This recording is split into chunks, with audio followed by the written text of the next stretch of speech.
Same room, different view. Uh-oh, my head. Oh my god, babe.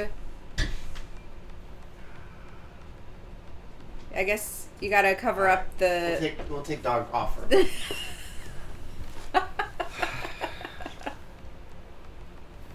Doggo took me away. Hey, Dizo. Yeah, so this is literally just further back. We got some fun new pillows. Justin, move to the left a little bit. Just, yeah. It's hard to see, though, because it curves. He's doing the rock hands. So, yeah. So, yeah, this is bound to fail today, but I thought it might be fun. We're, So we got the camera here and the microphone down here. And I'm using a mic stand and a tripod for the first time. Fun story, I thought I was going to get back into audio recording like a decade ago. So I got paid from a contract gig and I went to Guitar Center and I spent like $900. And I got like a little controller to make beats. I got a mic stand, a microphone, a analog synthesizer, and a MIDI controller. And I came home and I set it all up and I never used it. So now a decade later, I think this is the first time I've really used this mic stand and the cable. And I've been using the microphone for the last couple streams. So I'm slowly letting my hoarding tendencies for audio stuff actually work out. One day I'm going to use this. Yeah. Everyone buys stuff they don't use until they get old enough to realize they need to stop that. Oh, man. Yeah. The sound is super crisp. Well, good. Oh, I spent nice. I spent a lot of time trying to adjust it. I tried a boom up at the top. I tried a lower mic. I tried cranking the volume on the controller. Well, what's happening? Oh, the cow is just a little uneven. There we go. That's better. Yeah. I wanted to experiment with using a tripod and seeing, like, I want to make YouTube videos, basically like a format like this, but a little zoomed in. And I can lower the gain, really. Well, I want to be able to tell that story about how I got the rights to Doomtrooper and stuff. Gain buzz. So this is the thing, though. He's going to have to get up to do everything. And raise the volume. Lower the gain, raise the volume. You know how to do that? Volume's all the way up. The volume is all the way up. Check, check. Hello, Dizo? Gain buzz.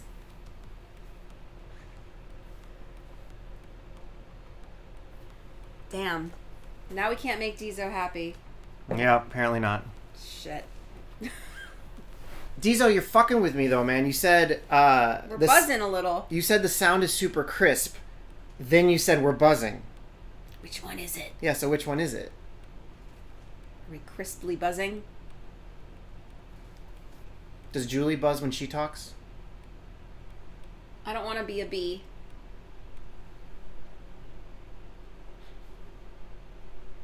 Ah! I am talking a little louder than usual, so I'm possibly overloading it.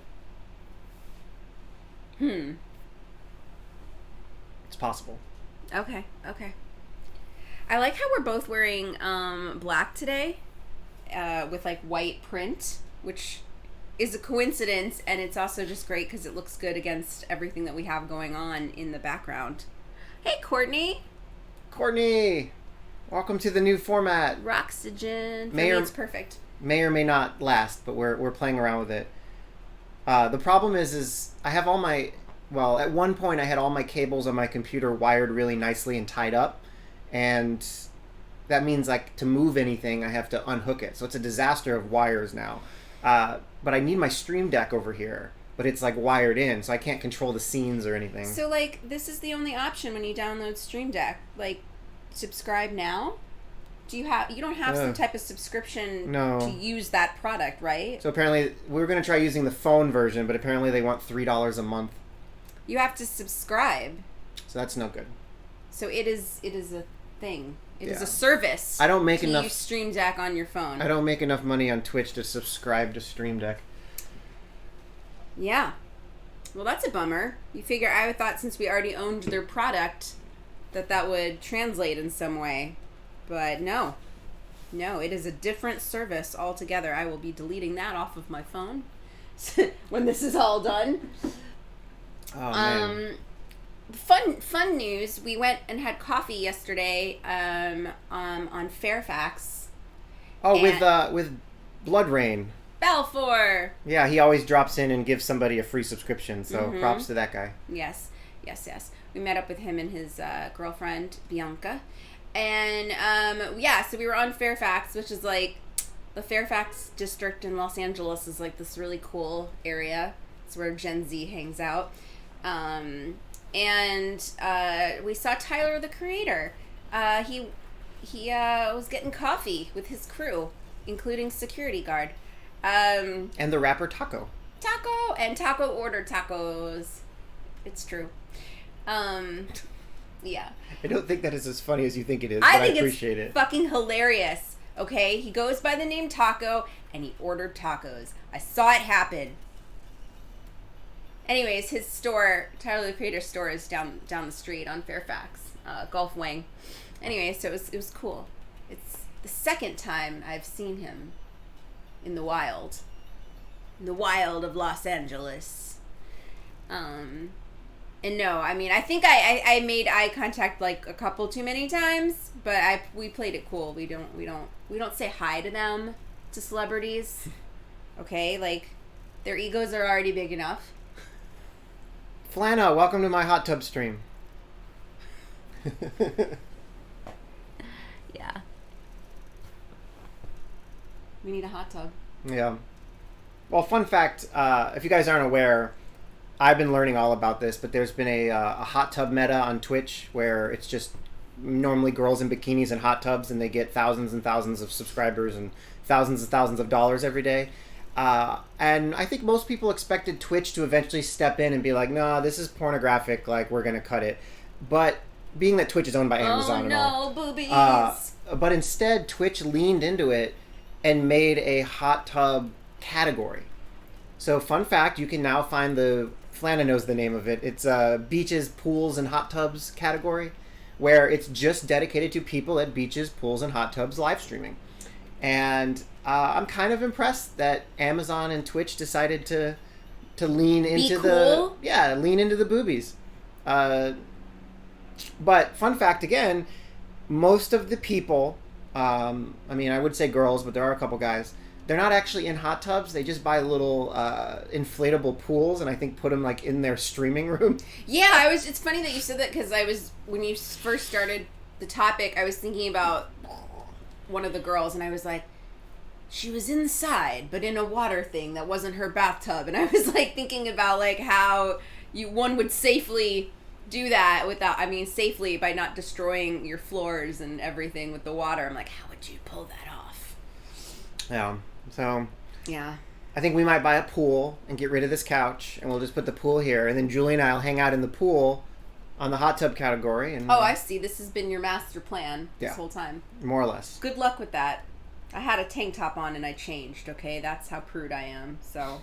All right. I don't know that I would call you prude. I already had on a Doomtrooper shirt, but it was a tank top, and I changed. How many more subs to change your mankini, Justin? 10. Can you imagine actually streaming in a hot tub? The stream would last like 30 minutes before you got too warm. That's true. If you had it on like actual hot tub temperature, you'd have to definitely like turn it down so it wasn't like actually that steamy. Because isn't that the truth about hot tubs? You get in and you're like, this is amazing. And then like you're sitting there and then your face starts getting like incredibly warm. And then you're like, I'm just gonna sit on the up here for a minute, and then you sit up on the edge, and then you're like, oh, this is uncomfortable, let me get back in, and then you're like, no, it's too warm. We're gonna get a hot tub one day, and it's gonna be the perfect temperature. I don't know what that is, but it's gonna be perfect so that you can stay in it for like an hour and not feel like you're gonna die at the same time. I want to say 72 degrees, but that's like room temperature, perfect temperature. No. I think you don't understand how warm most people put the hot tubs? No, they put it like 100 and something. Yeah. I want to try 90. Let's go with 90 and see how that is. All right, so hot tubs are done. Next order of business. Flan, I'm waiting for those 10 subs so I can, get sexy for you. Get sexy. So we did push a Doomtrooper. Whoa! Hey! We did push a... Just take a sip of coffee. Julie, tell a story. I already did. I talked about boobies. We talked about Tyler, the Creator. I don't think anything else super interesting has happened in a week. I have to pay now. Yeah, bro. Come on. Yeah, these boobies ain't free, bro. I don't know what else to say. I had a very depressing week. Hard week for me personally. Julie's working a contract gig, and it is ending in a month? A month. So she is currently on the job hunt, looking for a position that is exciting, pays well, and gives her a equivalent or higher title, which, as you know, is not usually the most fun adventure. It's not. I don't want to talk about this for too long because I'll get depressed again. But yeah, I have a wonderful life. The only aspect of my life I'm not super happy with is career, which is tough because a lot of that is in other people's hands. You can apply to everything you want to, but it's you can take classes, you can but it's still at the end of the day, unless you start your own business, it's often someone else's decision, so that can be really tough. But yeah, I just had two things kind of fall. Well, one of them hasn't technically fallen through yet. Neither of them have technically fallen. And I'm not having good. The vibes aren't good, you guys.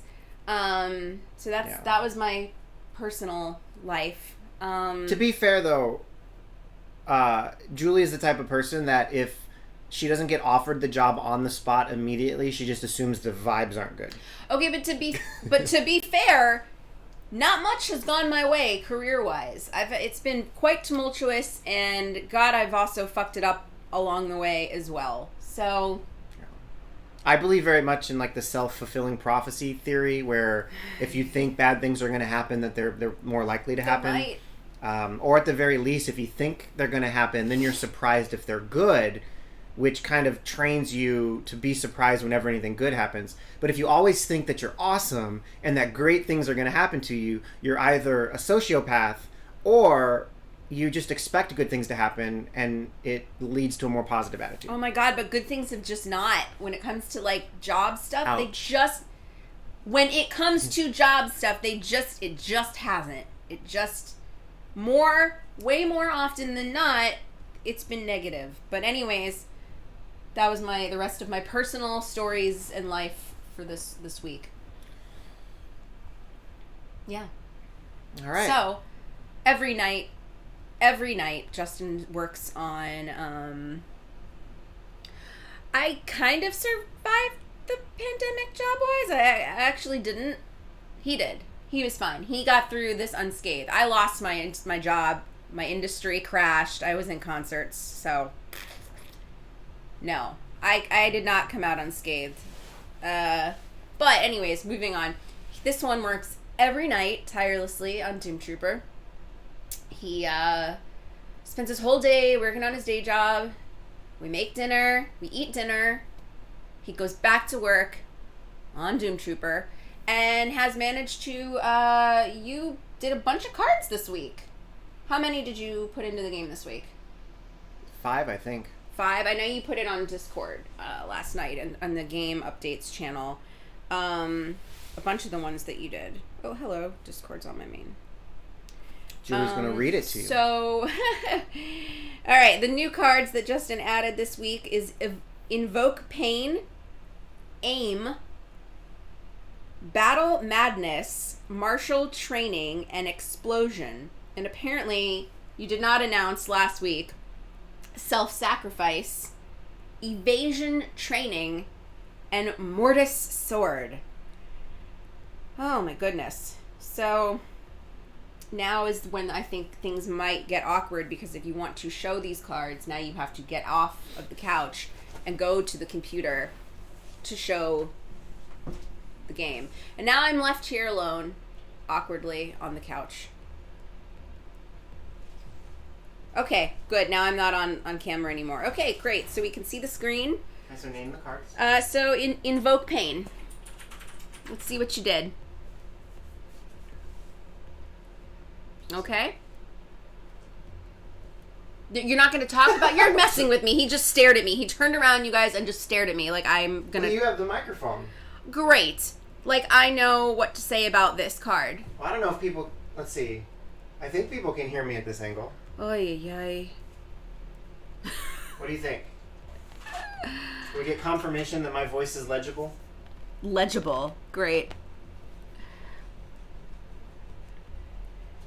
Oh, hi, Willow. Hi, Willow. Alright, so Invoke Pain is a Dark Symmetry gift, which I had to refresh myself on. Dark Symmetry gifts are different than other powers because they attach to the warrior and can be activated, as opposed to other powers can be attached or cast as a spell.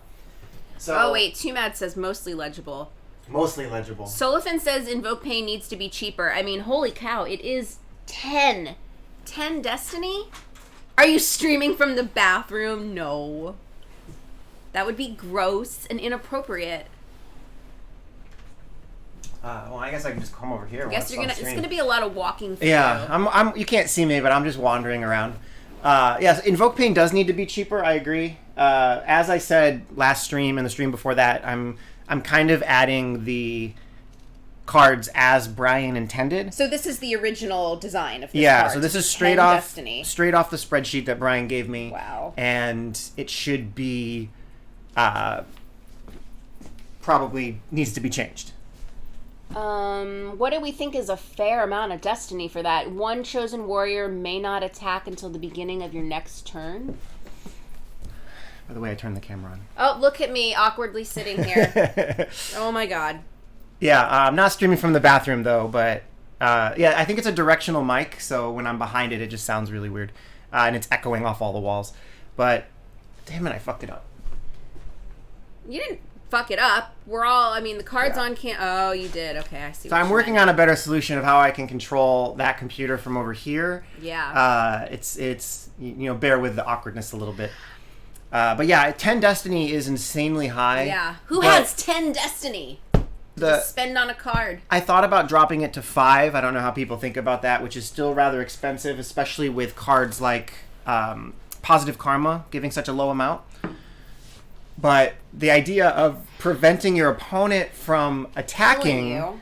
Yeah, I mean, if your opponent plays Cardinal Dominic and here you are coming out with, like, I'm going to tell him he can't attack, it's actually really powerful because you could stall the game. So we don't want to drop it... Yeah, we don't want to drop it too low because then you'd be able to perpetually stall the game, and that's not fun.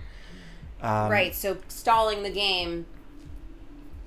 But you know what's interesting? If you have 10 Destiny, I mean, I guess you're just your deck's not giving you a good warrior at the time. But God, if you had 10 Destiny,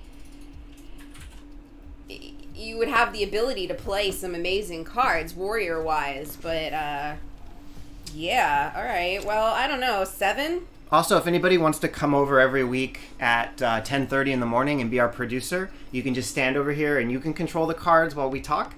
It's an unpaid position, but I will make coffee and possibly make you a vegan breakfast sandwich afterward. Which tastes better than it sounds. It tastes exactly as delicious as it sounds. No. Do you comp travel? No. Don't say that. Oh man, Flana, come hang out. The vegan breakfast sandwich is bomb. It's actually so good. Right, so read this card. What? Oh, sorry. If you have the metrics lower the cost 1-2 at a time until it's used enough.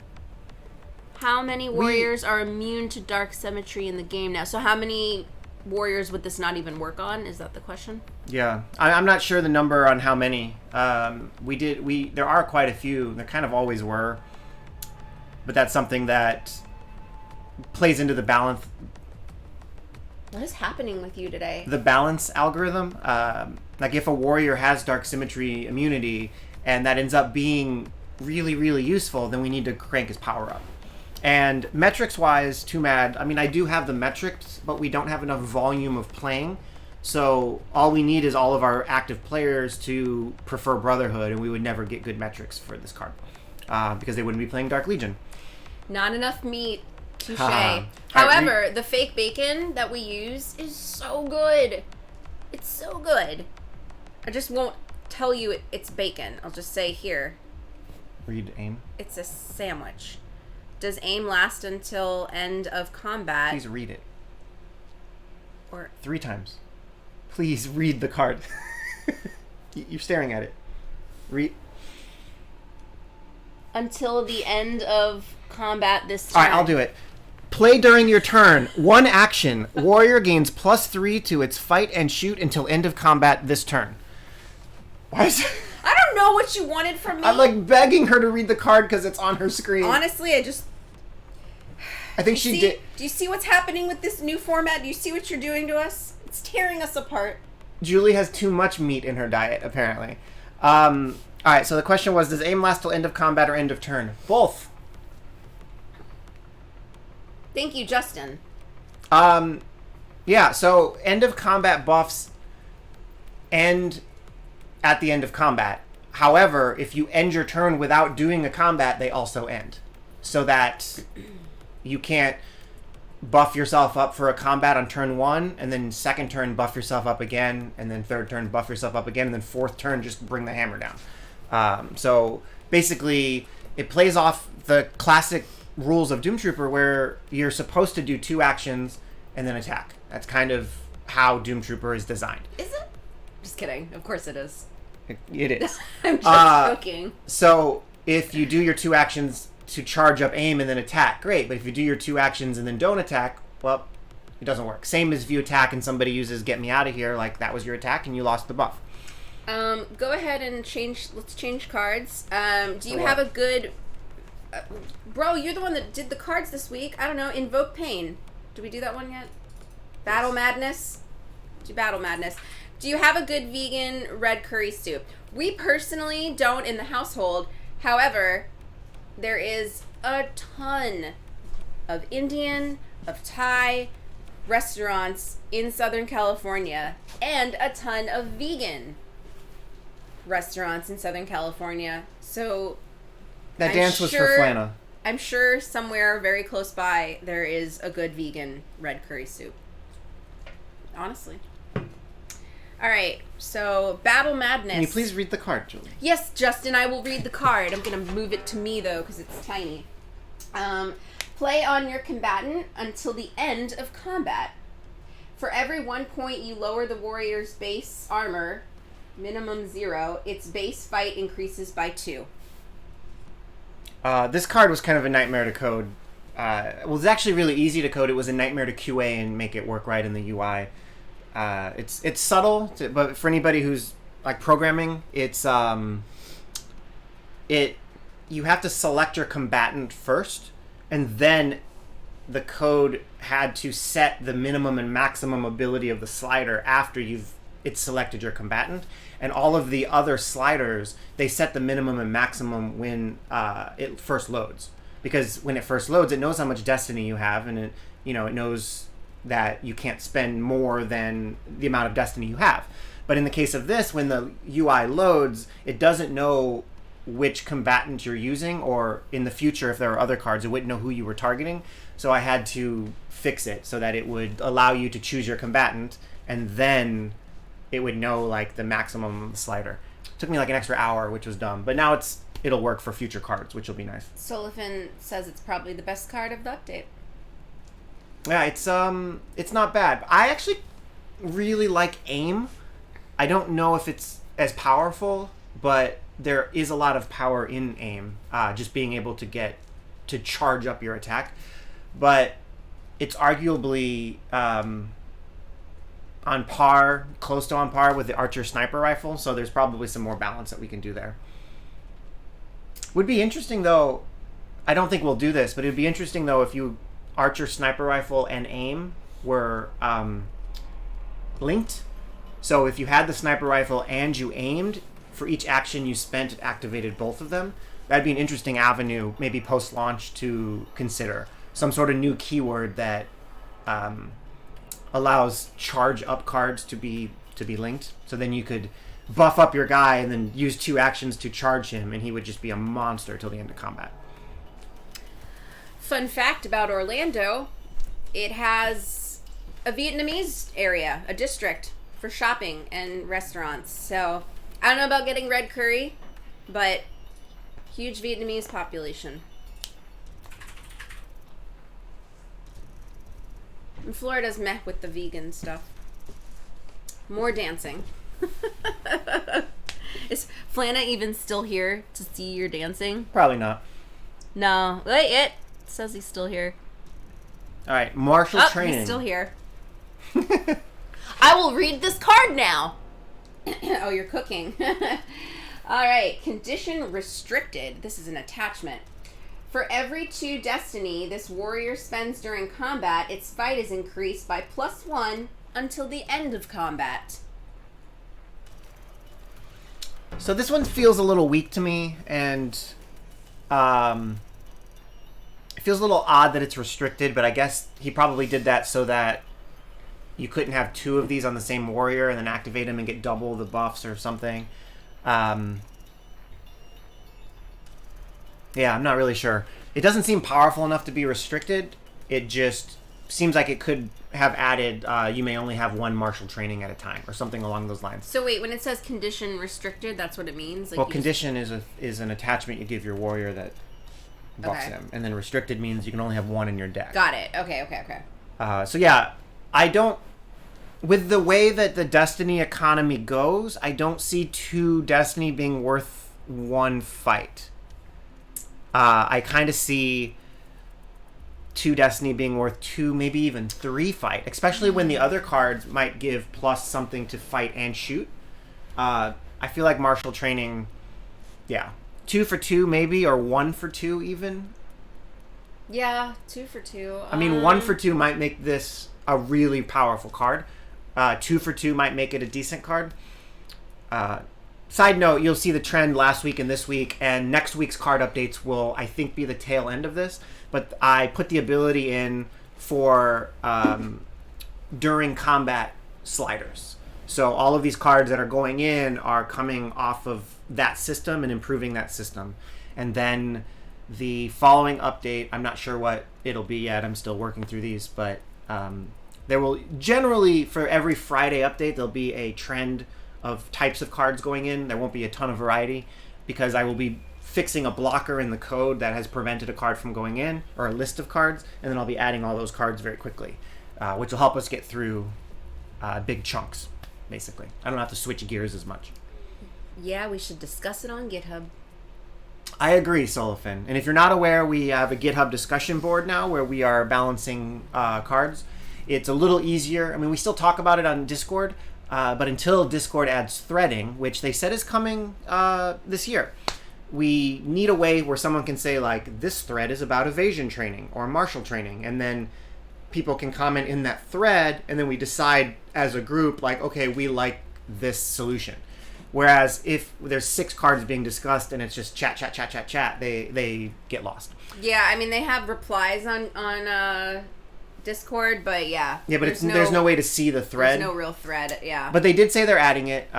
Slack has threads, which is very useful. So there's a good chance that, just for simplicity and for my mental state, that the Discord will become the place to do balance again once there's threading. But for now, we'll be using the GitHub discussion board so that we can monitor everything, which is kind of nice. Cludge it with channels and moderation. I've thought about that too, Mad, but when I heard that Discord was adding threading, it's probably just best to wait for them to add it. I'm not a fan of a Discord server that has 300 channels and then you log in once a day and there's 4 messages to check. Like, it's nice for organization, but it makes it feel really lonely, at least for me. I don't know. But yeah, I do think these cards could get buffed. This card could get buffed. Okay. All right. Next card. What are you pulling up? I don't know. There's a delay. Art persistent. I don't know what that means. So this is what I was talking about earlier. Persistent means So art spells can be cast and then discarded. Persistent means they stay on your warrior. Which, Brian, if you ever watch this, I love you. You know I love you. But one of the main things that has stuck me out as trouble for this 3rd edition of Doomtrooper is his original view was to unify the types of cards so that, attachments attached to warriors and fate cards were the new special that did anything. And there were keywords that really clearly, defined what the card would be. Like a condition is an attachment to the warrior that is just a thing, but an equipment is an attachment to a warrior that's a gun or armor. Like it was a very clear distinction. But then when we got into the weeds on power cards, it's like dark symmetry cards, power, art spells, and key powers are all powers, but they all function differently. And some powers are attached, so they're basically attachments. So that clear distinction that we designed, or that he designed, kind of gets lost when you have a power card that can be basically a fate or an attachment. And then you have keywords that tell you whether it acts like a fate card or it acts like an attachment. I don't know. It ruins the cleanliness that we were going for. But without changing the original game, there's not a lot we can do. So, anyways, did you want to read it, Jules? Yes. Sorry, I popped to Discord for a second. All right, so for every 3 destiny spent during combat, caster gains +5 to fight and shoot until the end of combat.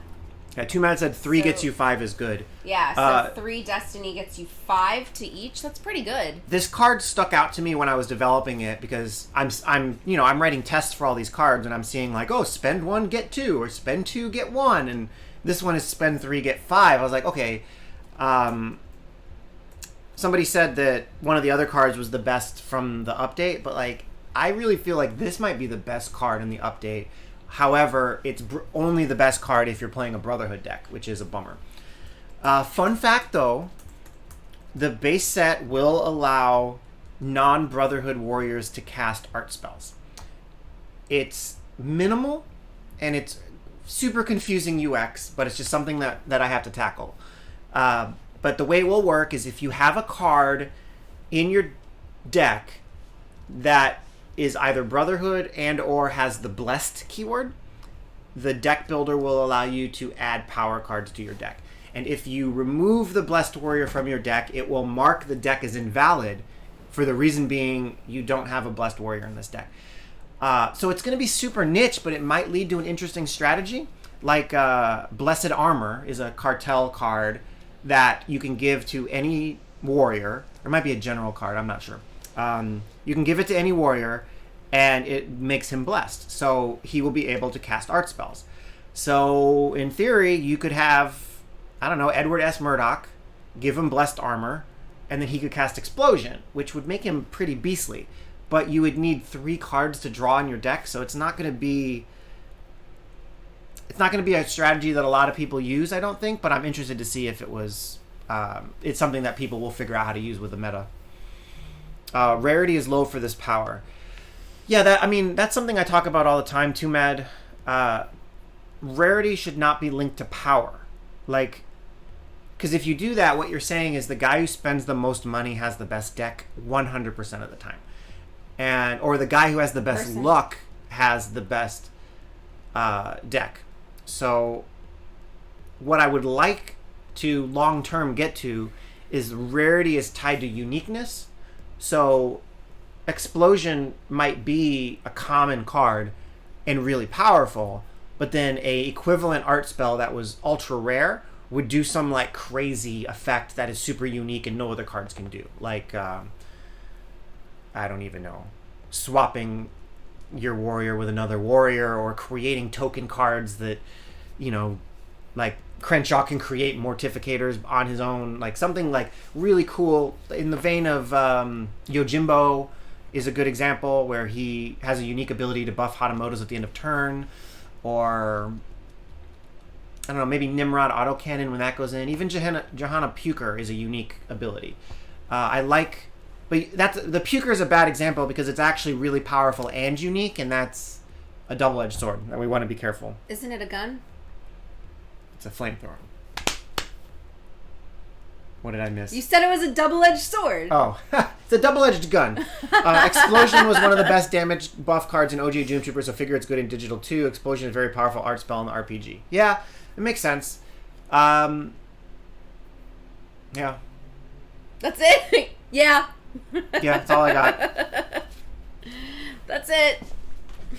All right, Julie, tell a story. I don't, oh God. I don't have a story. I already told all my stories. Why you do this to me? Tell another one. I don't have any other stories to tell. Talk about Effie. Except that I'm so excited about my haircut last week. It's so nice to have shorter hair. Justin got a haircut. Yes. That's it. I got nothing. You're killing me here. That's it? Uh-oh. Our viewers are going to drop. Quick, say something. Please? Meow? No. Meow meow. Effie, we need you. Gonna bring the cat in? He won't come. He knows when the camera is on. I don't know how he knows, but this cat knows. Effie! Sorry, I'm looking up cards for this next week. Did you want to... I don't remember last week if we talked about any of the cards I just talked about in Discord, like Self-Sacrifice, Evasion Training, and Mortis Sword. I think we talked about those, okay. Yeah. We did talk about them last week. Remember self-destruct programming. Where is that on my list? That is one... Well, that's pretty low on my list. Self-destruct programming, huh? Stuff and things. Things and stuff. Alright. What do we got? Am I going to read this? Yep. Okay. Alright, this is a fate card. Play on your combatant. The warrior's base fight is multiplied by 5. Damn, Gina. Multiplied by 5 until the end of combat. After combat, the warrior is killed, points are earned, and annihilated. No card effects may save the warrior. I don't even understand. Okay. Okay, so they get a crazy ass amount of fight until the end of combat, and then your warrior dies? Yeah. Oh, so you're read the name of the card again. Self-destruct. Got it. So you make them incredibly strong, but you like kamikaze them. So they give it up. They give their all and die, basically. I think, okay. Roxygen, I think I can do that. The reason that is lower on my list than the other ones is it touches the same code that Brainwave Bomb and Lifeguard Armor uses, and that could be... I mean, I can implement it in an hour, but it could start having the same problems of Lifeguard Armor affecting it, and it shouldn't, or what happens if you have Brainwave Bomb, Self-Destruct Programming, and Lifeguard Armor, like, cards that change the result of combat right at the last step have proven to be buggy, is the only phrase I can think of.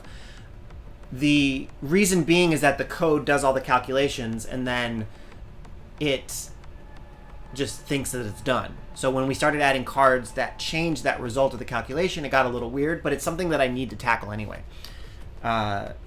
It's probably going to not be hard to fix. Brainwave Bomb, Lifeguard Armor, and add this card, but it worries me that I'll end up breaking some other calculation of a different combat card. What I want to do is have, when all the calculations run, it's going to add a number of wounds. So 1 wound will wound the warrior, 2 wounds will kill the warrior, and what we could end up doing is just, we could do, in this case, it adds 999 wounds. Like, it could just be like, there's no way anything will save you. And that would kind of be a hacky solution, but it might work. But I could also say, you got this number of wounds, and then there are these, like, flags. And I could add a flag that states, nothing can save this card. And then I would have to check that flag if anything tries to save it. I have a question. It says, after the warrior is killed, that points are earned. By who? The opponent. Oh. Yeah. So they do get the points for this. Yeah, so kill. basically, like, this card has to fire okay. right before we finalize combat, so that the opponent sees that you were killed, and the UI will ask him if he wants to gain victory or destiny points. Wow. It's definitely doable. Like I said, it's a very small script. It would be like 10 lines at tops. But that's like special I said, scripting, though, for this one card. It touches... The end of combat code is one of the remaining trouble spots in the engine. But it's something that I do have to tackle before launch. So, Right. yeah, I'll put the... long story short, Roxanne, I'll put this on my list and see how it goes. It's something that I would like to fix, and I would like to spend some time. It could end up that the card update next week has less cards, and everybody can blame you. But it would also probably, if that happens, there's a good chance that we would get, say, 3 cards instead of 5 or 6. But we would also get fixes to Brainwave Bomb, and we would have the ability to add future cards faster. Yes, not all cards are created equally when it comes to coding them into the game. It gets better and better, though, the more cards we add, because it tightens up the screws all over the place, which is really nice. The one thing that I'm noticing is that if I add cards in a batch that are all related, it gets... Well, A, it's quicker to add them because there's a lot of copy and pasting. Right. But that makes sense. It tightens up the system. Like, there's a bug that was introduced this update where cards that are playable during combat are showing up in your shadow hand when they're not actually in your hand. Excuse me. They're in, like, your discard pile or your draw pile, and it's showing up to play them. So I'm going to fix that today, as I announced earlier. But that's something that I'm going to fix globally. So that means, in theory, fingers crossed, once I fix it, it'll never happen again, and all shadow hand cards will respect that ability without me having to write tons of code. And I start to notice things when I'm coding that, like, every card that uses your shadow hand has the same 5 lines of code in it. So I could just move that into somewhere global in the code, and then on those cards I could say, like, uses shadow hand true.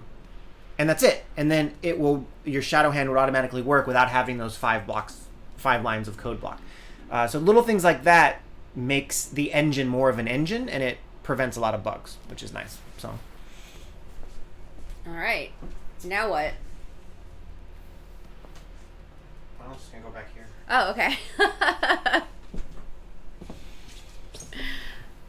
Oh, man. I feel like there was... That was like an old man groan. I know. To sit down, like, oh my god, it hurts. I started working out again, and, like, I feel like I've aged 10 years since I started that, which is crazy. Looking at my list really quick, corrosive Echor? Dizzying Aura, Gust of Hesitation, Envision Conflict are the top ones. I think a lot of those are similar. Like, during combat, you gain or lose buffs. Gust of Hesitation. It's so weird. Like hesitation is coming towards you, like the wind. He says Ichor. Corrosive Ichor? I don't know. I don't really say that word out Where loud is very it? often. Oh, I am not sure.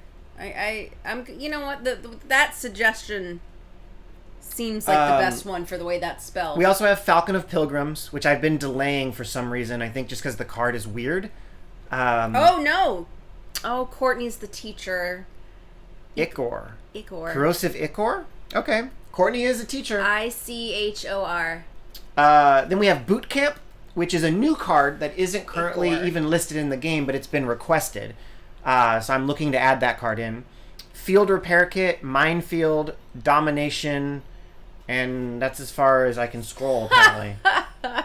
I don't know why you thought changing it to that to No. landscape would be better. I'm looking at the list here, and I can't scroll. Well, So- that is a fail. Oh, wait, I got a couple more, right? Oh my god, everybody's... Oh, it's like a fight about how to pronounce this word. Ichor. Wow, this More is- like Ichor. Well, Fruits of War, Smokescreen, and The Great Darkness is Displeased are also on the list as easy ones to go in. Self-destruct programming, yeah. And I don't remember what it does, and I'm not going to walk back over and turn it on, but for some reason, Black Bullets sticks out in my brain as a neat card I wanted to add. So Is it like you get hit and you turn goth? I think so. So apparently yesterday was like National Goth Day or International Goth Day or Happy Goth Day, you guys. That's all. That's the bottom line. Steve says maybe. I think if I remember, kinda. Isn't Black Bullets everybody it hits turns into a heretic or something along those lines, or everybody it hits you gain a heretic on your side, something like that. Sorry, I can't memorize all 1,200 cards and memorize all the code. I'm a failure. But for the record, it was World Goth Day. This is important. It was World Goth Day yesterday. So happy World Goth Day to all my goth BBs out there. For the record, numerically, there are 12 cards marked as groomed and ready, which people make fun of, but that is, groomed means that... it's not just a term for abuse. Yeah, it's not just something that people who watch Law & Order SVU know about. Groomed in programming terms means the team has gone over it, has decided how much work it's going to take to get done, and has approved the design of the card to be added to the game. So groomed and ready just means like these should be fast to go in. And then backlog I have is the next cards that need to be groomed. So we have 12 groomed and ready cards that should go in pretty quickly, and then 17 in the backlog. And then beyond that, we get into the trickier ones, like post-combat interrupts and blessed cards so that non-Brotherhood can cast art spells. Cards that force combat to happen. So basically the server will send a message down and say, like, your opponent has forced this warrior to attack that warrior. And those will add groups of cards when they go in. Groups of cards. Also this week, 2 non-card related things I'm looking at. One is I'm going to try again to see if I can add the ability to have you play a bot if you spend X amount of minutes in matchmaking without finding a player. That will encourage people to be able to get their missions done without relying on late night Pacific US time when there aren't that many players. What is happening with you? Sorry, I keep fixing it. So I think that will make a lot of players happy. The other one was I'm going to look at the ability to not allow you to exit cover and attack during the same turn. That was a rule that needs to be added. And I'm not going to get it in this week, but I'm going to look at what needs to happen to force you to discard down to your max hand size at the end of your turn. That I think is actually coded because we use it to force you to exit cover.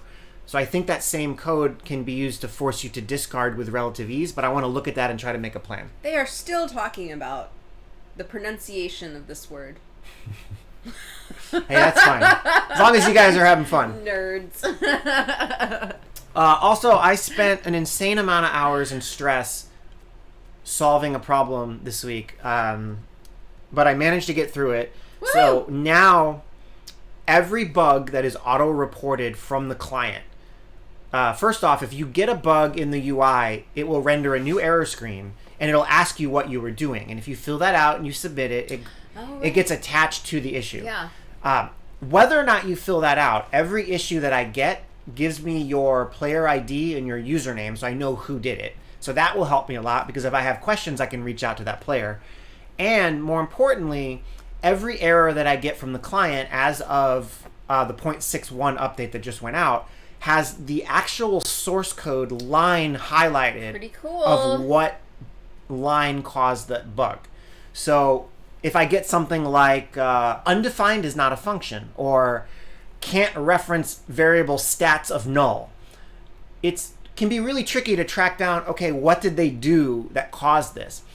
Now I will actually see the line that failed. And I may not know what caused it yet, but I'll know which line caused it, and I can at least, update that line so it no longer crashes. And in future updates, I am adding the ability to also attach to every error the last few things you did. So I will see, like, player clicked on a card, dragged the card, released the card, played this action, crash. And I will be able to try to reproduce it. Oh, sorry. She was playing with my pants. Oh my god, that sounds so wrong. There's literally, his pocket was just here by where my hand is. Okay. Yeah, so I'll be able to not necessarily have to rely on bug reports, but I will be able to automatically wake up in the morning, look at the reports that came automatically and see exactly what crashed and what caused the crash and fix it that same day. That's the goal that I'm working toward, just to make sure that everybody has a good experience. I think that's cool. I think that's a great way to automate this. Because unfortunately, a lot of people just don't know what kind of info is needed for when you run into a bug. Not even just in a game, but even when I work in marketing. And when we've had issues with like our technology for like sending emails, and I'm like, hey, can you send a screenshot? And that alone is sometimes more than people can handle. And there's another problem, and I think I'm going to try to tackle this next week. But the other problem is you guys are really great about reporting bugs. And I would say out of all the bugs that you guys report in Discord, 80% of them make it into the bug tracker. And that's great. We could be a little better about making sure things don't get lost, but we're working on it. However, where I fail, which leads to you guys, I don't want to say failing because you guys aren't doing anything wrong. But basically you report something, let's say on March 1st, and then never bring it up again. Even though it happens to you a lot. You reported it and you're done. Oh. And hi, Kyle and Missy. Basically, you guys assume that I remember that there's a problem. And there's not enough room in this brain. There's not enough room. And the volume of things that I'm keeping track of, if you guys stop talking about it, I might assume that it just magically fixed itself. So what I want to try to do maybe next week is have a special stream, like 15-minute period, where people can just report. And we might just do it on Discord. Yeah, just like any bug that you know of in the whole game, no matter how small. So many people are on such different time zones than us. Yeah. Yeah, like no matter how much you think I remember it or how small you think it is, we're gonna report it again, and we're gonna make sure that like they're all tagged and highlighted and on my radar.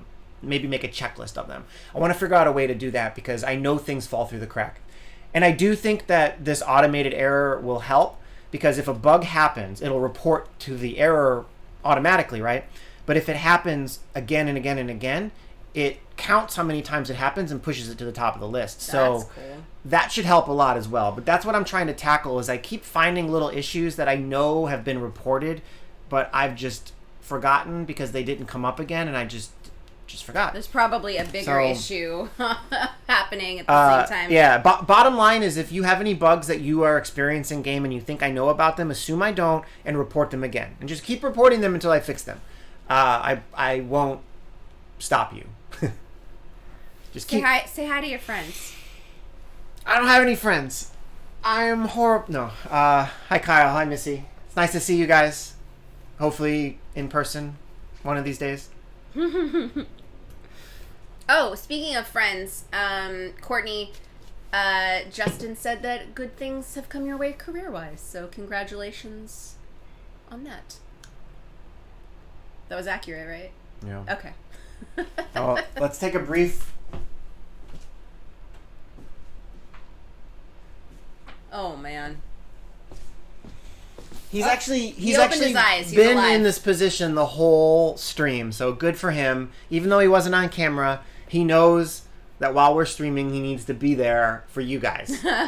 So, here is your few minutes of Corgi in his bandana. He's a good boy. He's a good boy. I tried to shamelessly get him to get closer and closer to Tyler, the creator, yesterday, but they didn't care about Corgi. Didn't work. Yeah. I've decided that Tyler probably has a dog person, and he just like pays them to bring him whatever type of dog he's in the mood for at that moment. Mm-hmm. You know, he was complaining on Twitter this week. I saw that no matter how much money he spends, Rolls-Royce will not give him a bike rack for his car because he wants to attach his bicycle to his Rolls-Royce. Can you imagine a Rolls-Royce with a bike rack? Yeah. So if your biggest problem in life is that your $200 bicycle won't attach to your $500,000 car, you probably have a dog person. It's so funny because like if you go So we live in the city right next to Beverly Hills, right? But it's like such a different world. If we go right into Beverly Hills, you will see all these Rolls Royces, and every once in a while they wander over into West Hollywood. But it's so funny. I mean, they're such distinct looking cars. But he has so much money. Why would you? I mean, it's nice. Rolls Royce is supposed to like do it all for you, but I would just get the Rolls Royce if I was Tyler and just tack on a bike rack. Apparently, you can't though. Something Wait, about what? Well, there's no something Are about there's no laws with Rolls Royces where you can't. Well, there's no tow hitch to attach it to on the back, and then they don't make one that fits on the top because the car is so expensive, and most people with Rolls Royces would never ride a bicycle. It's just I want to be young and rich. You want to talk about first world problems? Oh wow! Your bicycle rack won't fit on your Rolls Royce. Oh my god. That's funny. If you can't fix it, you're not using a big enough hammer. Thank you, 2 men. That's true. Hire someone to follow you around on the bike, yeah. He already has people to follow him around. Mm-hmm. He came to the tiniest coffee shop with like 6 other people, and like I said, bodyguard was also there. He was in line at first, and then he just kind of hung after they did the ordering. He just hung in the back area. Eating his, Steve's got the right idea, though. burrito. You could just have your Tesla with a bike rack, and it follows your Rolls Royce everywhere you go, and the bodyguard drives or your second bodyguard drives the Tesla, and you drive the Rolls Royce, or your driver drives the Rolls Royce. Wait, how did Tesla come into this? Because Tesla has a bike rack. Oh, okay, like all those other cars also could have a bike rack, but we just happened to mention Tesla. Well, because Tyler owns a Tesla. He also owns a Maserati, which I saw. No, McLaren. McLaren. Ooh, sorry. I saw him bottom out in the McLaren. That was the first time I saw Tyler out in the wild. Also, why do all rich cars tend to start with M's? Maseratis, McLarens, Maybachs, and Mercedes? Although I feel like you just wrote a rap song. That's my rap name. It's your rap name. Stop it, you ruined it. Maseratis, McLarens, Maybachs, Mercedes. Yeah, okay. That's my full name. Oh, no. Oh, boy. I'm done. Oh, my God. So, yeah, I think we're about done. Well, yeah, now that you did that. What do you guys think of provided... Actually, while I'm sitting here, I figured out how to solve this walking back and forth problem. Yo, dog, I heard you like bike racks. But how do you guys feel about this setup versus watching us sit at a computer desk all day? Probably is pretty much the same to you, but I feel like this is a more like intimate setting. Like we can hang out and we can I'm concerned that I'll never be able to wear a dress again, but other than that, I think it looks nice. 2 Mets is better. Okay. Yeah, I don't like being left alone on the couch either, though, while you go over to that part of the room to change the scene. FYI, what I realized is, so I can disconnect the Stream Deck and I can pull it over here and set it down. So we would have it right here and be able to change the scenes. That's step 1. Step 2, this is for anyone who's interested in streaming, or if Willow's still here, it's kind of cool. So I can get a laptop and run HDMI. Wow.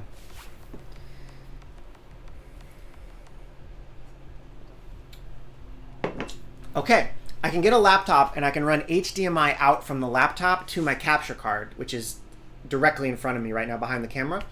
And we could have a scene on the Stream Deck that I push. It'll switch to the capture card, which is running my laptop, which would then be running Doomtrooper.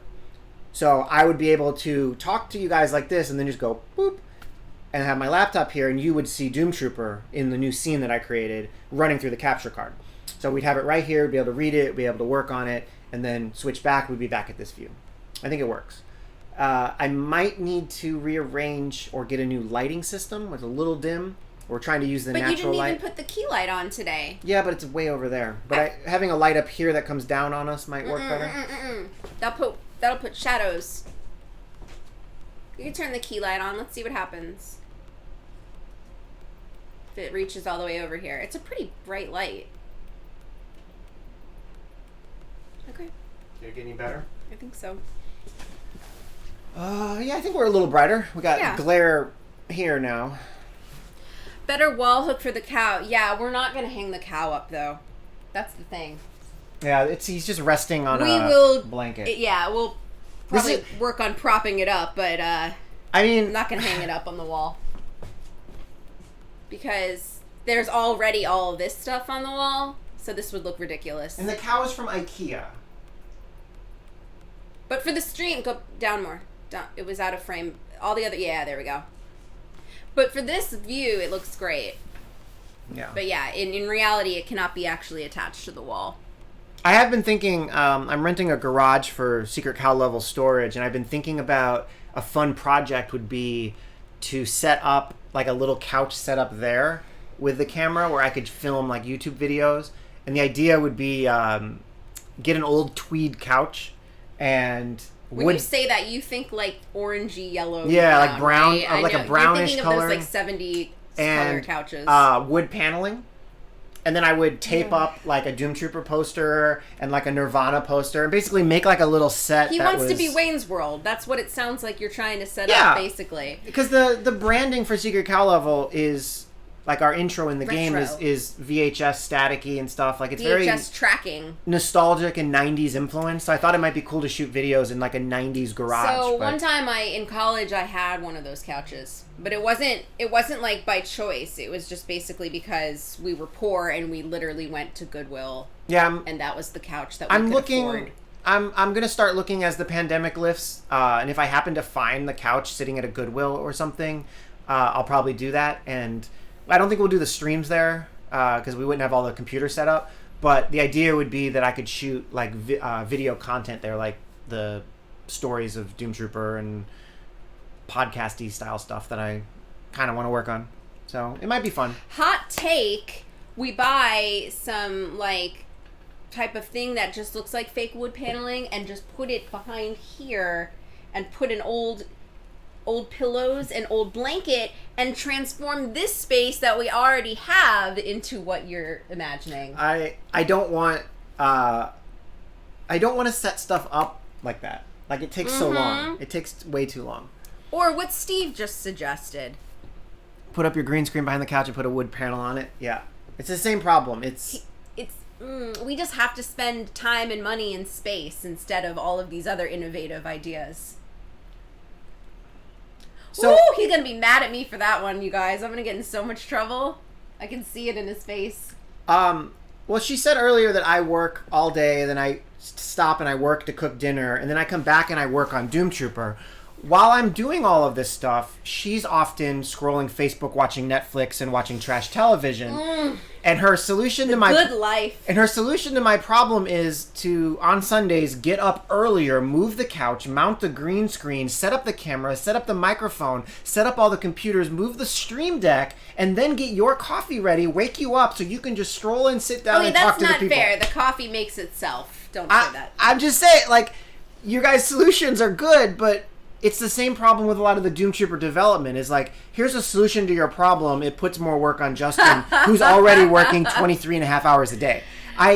23 hours. I don't want... Be fair. I can't add more work to my day. There are 0 minutes anywhere in my day that I can put more work, and that includes moving a couch and setting up a green screen. Like, it's just too much. I can't do it. I do think, though, that a couch cover made of vintage fabric and wood paneling behind it could actually do some pretty cool stuff. Yeah. We could. I mean, that is a valid option. Not cool for the weekly stream, but for... I have this brown pillow in the closet that I refuse to part with because it's from the 70s and it's got a freaking mushroom, like, stitched onto it. You could argue, pretty too... Cool. So, I'm not doing this for the stream. I'm doing this for video content. You could argue that... the time spent setting up the green screen and putting the cover on the couch and hanging up the posters or whatever is the same amount of time it would take us to drive to the garage studio. It's a solid drive. Yeah. It's a solid 45 minutes to an hour. As long as we're not doing it for the stream, yeah, we might be able to set it up here. It could be cool, babe. Yeah. I think it could be cool. There's something there. Yeah. Paint your wall green. Oh, God. Oh, no. So, I don't know why. When my ex and I first moved to Los Angeles, we found this green paint that basically looked like this, like green screen. And we painted our bedroom. And then our roommate, Jack, painted his bedroom with it. And I don't know why. I think we thought it was, like, really fun. And so then we moved into this apartment. This is, like, 11 years ago. And we did the whole living room in this bright-ass green. And I thought it looked cool. I had white a white couch and some orange accents. Apparently everybody else thought I was nuts. But yeah, I've lived that. I've lived through the jokes of having the green screen living room and all of that. It actually was a thing. Wait, speaking of colors, it's like Space Shuttle, NASA, Gay Pride. It's like, how much awesome is on this pillow? Like, why? Maybe I'm missing something, but why a rainbow? What does NASA and astronomy have to do with rainbows? They're in the sky. Like, when I saw this pillow, I was like, it's a gay NASA pillow. And, like, I support that. I support gay NASA. But this pillow is so ridiculous because it says NASA here, and then there's, like, I'm not even sure what language Polaroid is retro here. style. I get it. But it is kind of gay NASA, right? So it's from Society 6. Yeah. But look, like, why is there even... I'm not sure what language this is, but it's Japanese. Oh. Yeah, there's Japanese. Here this is a great company, though. If you look real closely, which you guys won't be able to see, like, there's tiny Japanese lettering here, but it's blurry. So you can tell it's not super expensive screen printing. So this company, they just buy a whole bunch of pillows on the inside, a whole bunch of blank covers, and then when you order one of their millions of different offers... They just prints. Screen print it on and send it to you. They're probably making bank from minimal work. It is the United States Discovery. Thank God it's not the Challenger. Ooh. Oof. Goodness. Although I would still support the Challenger. They deserve to be remembered. So next week I think we'll keep this set up. We'll try it again. And I might... I will get the laptop to the capture card set up and see if I can make it a little cleaner where I don't have to keep walking and annoying Julie. But yeah, I'm pretty happy with it. I think it looks cool. What else? I was going to say something else. You forgot? Yeah. I am making the progress on the new tutorial. Yay! There is also progress on tweaking the PAX algorithm and adding lore cards and experience point rewards to the game, which will be a very important thing because we want people to be able to play and earn experience. So I'm kind of working on a big overhaul that should happen any day now, pieces of it, where your experience points will give you rewards. So just playing games will earn experience points, give you rewards.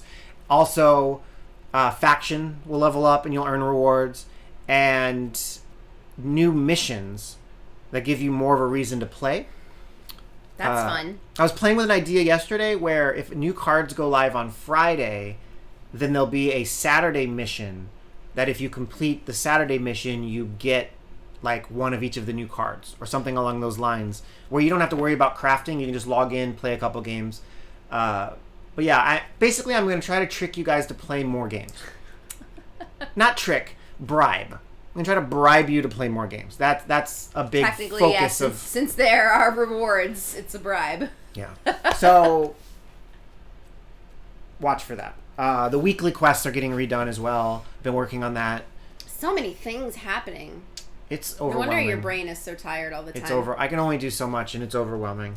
But if any of you guys want to take a stab at solving the user engagement problem from a design standpoint, feel free to hit me up, and we can get a private channel or something going.